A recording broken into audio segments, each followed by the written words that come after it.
Legal filings revealed over 162 pages of communications between Combs and Ventura. Some texts appear explicit or consensual, while others are being scrutinized in the context of alleged coercion and abuse. Messages were presented in court by Combs' legal team to counter claims of non-consensual behavior, suggesting Ventura was an active participant in the freak-off's alleged sex parties. She has told jurors that Combs allegedly abused her when she said that over their 11-year relationship, she felt threatened at times to perform sexual acts with him. And while a lot of the exchanges shared in the 162 pages of legal documents appear harmless, there are others that are more sordid. In one of the text messages obtained via Combs' legal team, Ventura, 38, admitted there were a lot of DKs, a lot of partying at an unidentified gathering. In another particular text, the I'll Be Missing You rapper, 55, wrote that he was going to eat that PY. In less shocking messages, Ventura could be seen accusing Combs of treating her like a side piece, and Combs telling Ventura to reach out after she got herself together. Of course, a lot of these text messages were revealed during proceedings over the last several days, when lawyers for Combs tried refuting allegations of abuse and depict Ventura as a consenting participant in his alleged freak-offs.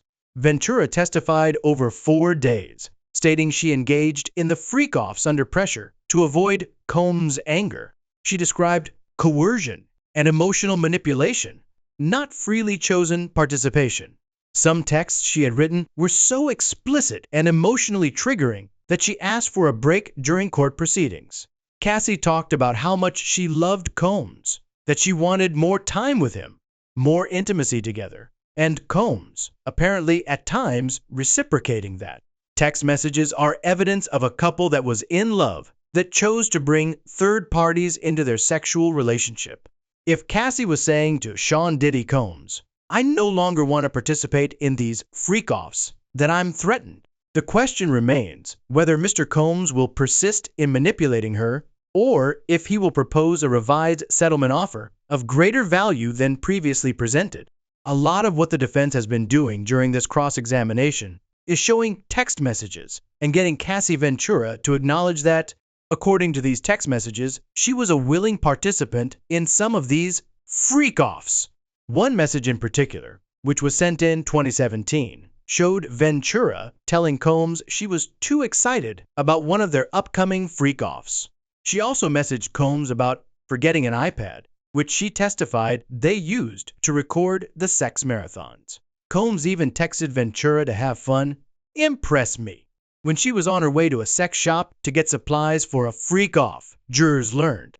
As the judge has said from the beginning of this trial, that it was going to be an efficient trial, and he was going to do his best to keep it around 6 to 8 weeks, if the defense has been given ample time to make their case.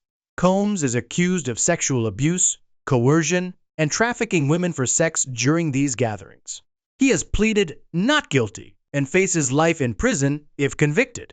While the defense points to Ventura's text messages as signs of consensual activity, the prosecution's argument is centered around power dynamics, manipulation, and coercion. This kind of testimony and evidence is typical in cases involving abuse, where consent may be complicated by fear or control.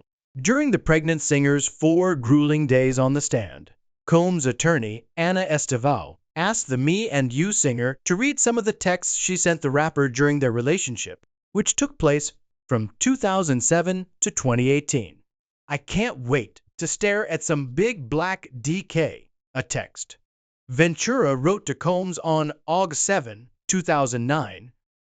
Another, in which Ventura graphically described what she couldn't wait for her then-boyfriend to do to her, was so disturbing that the singer asked the judge for a break. After Ventura finally completed her testimony, during which she said that she participated in the freak-offs to please Combs and avoid his anger, Alex Fine, Ventura's husband, issued a public statement of support, emphasizing her resilience, healing, and bravery.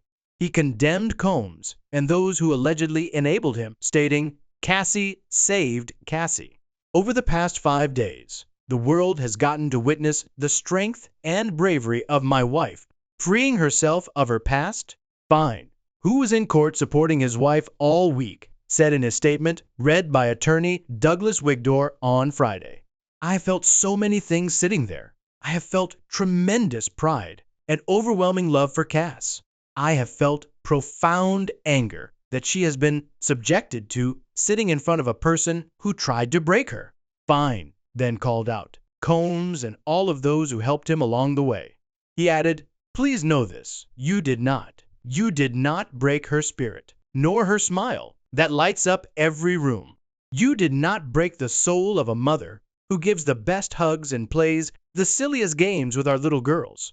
You did not break the woman who has made me a better man. Cassie saved Cassie. She alone broke free from abuse, coercion, violence, and threats. She did the work of fighting the demons that only a demon himself could have done to her. He concluded.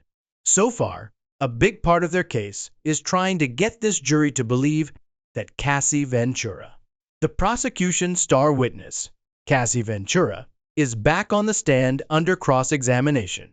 And moments ago, the judge just weighed in on timing, telling the defense they have until tomorrow's lunch break to continue questioning her, adding that anything after that would be up to his discretion.